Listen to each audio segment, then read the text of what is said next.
je suis Madame Marga Ondoa Marie-Rose, épouse à Tangana. Je suis ingénieur de conception en télécommunications.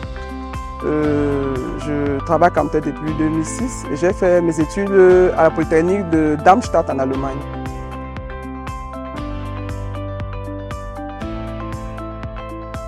J'ai commencé à Camtel en 2006 et en 2006, on m'a affecté à la direction de la radiophonie mobile qui était chargée de mener les études en vue de créer un réseau GSM au sein de Camtel.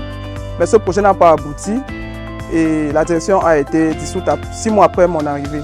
Donc après les 6 mois, on m'a nommé comme ingénieur d'études à la direction provinciale du centre. Et un an après, j'ai été nommé chef service du réseau d'accès.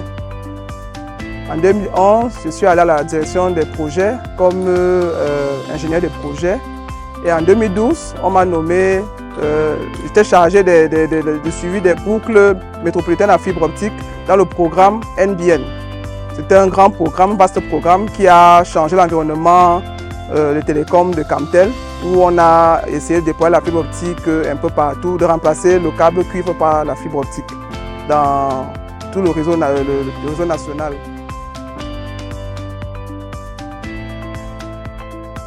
Ce projet était chargé de suivre toutes les boucles métropolitaines fibre optique de tout le Cameroun. Donc j'ai beaucoup travaillé dans ce projet.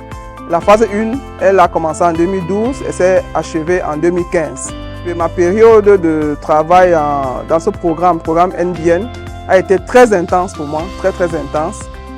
Et j'ai même eu un petit surménage pendant cette période parce que en même temps je faisais mes bébés, en même temps il fallait beaucoup travailler.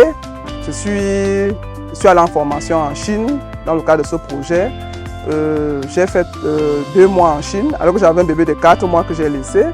Ça ne m'a pas freiné, j'ai laissé un bébé de 4 mois et je suis allé faire ma formation, je suis revenu.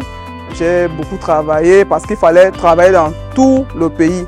La phase 2 commençait en 2015, mais en 2016 j'ai dû faire un break parce que je devais rejoindre mon mari hors du pays. Et là, j'ai fait un break de 3 ans, de 2016 à 2019.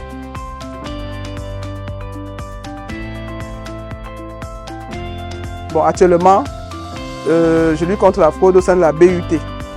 Ça veut dire que je fais tous les contrôles, toutes les investigations qui empêchent la fraude, qui permettent de prévenir la fraude au sein de l'unité de transport.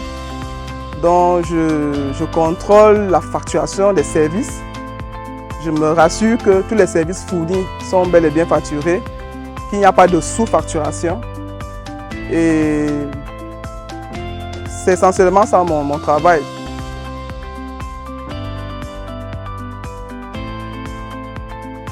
Oui, dans mon travail, on m'a souvent qualifié de très rigoureuse, très diligente, intègre. Sinon, je ne serais pas dans la lutte contre la fraude. Je suis très organisée, méthodique. Je sais souvent trouver la méthode pour aller vite.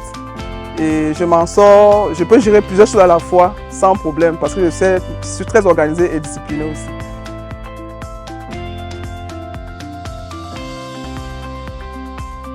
J'ai commencé en 2006. En 2007, on m'a confié un projet, le projet de desserte de l'aéroport de Simalène par fibre optique.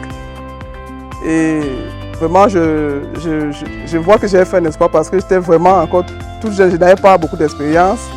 Je sais pas, je crois que les directeurs ont vu en moi un potentiel et ils ont su le mettre en valeur. D'ailleurs, je remercie ce directeur, M. Ndongo Joseph, qui était mon directeur à l'époque, directeur régional du centre. Et je parle de réussite parce que quand je me revois, j'étais toute jeune, toute petite, mais il fallait me voir entre tous les hommes que je gérais, les équipes que je coordonnais, que je suivais, et puis j'allais sur le terrain tous les soirs pour voir si les normes sont respectées, si la fibre est bien posée. Pour moi, c'était une réussite parce que j'ai pu voir mes capacités.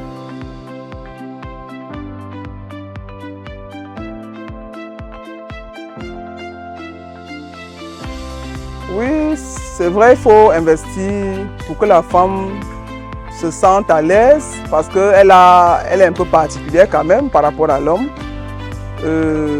Déjà, la femme, parfois, elle est timide. Elle ne fait pas confiance à elle-même, surtout quand elle est face aux hommes.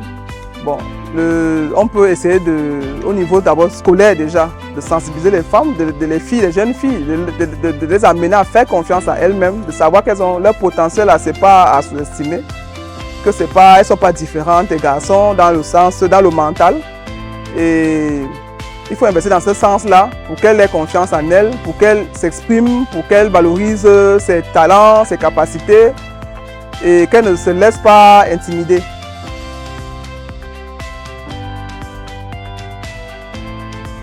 Je voudrais conseiller quand même les femmes, leur dire qu'elles doivent mettre en valeur leurs capacités, leurs qualités, leurs talents. On a besoin d'elles, aussi dans le domaine de la fraude. Et dans la fraude, on constate que ce sont les hommes qui fraudent le plus. Et je crois que si on met les femmes à des positions de travail, certaines positions de travail, la fraude va diminuer.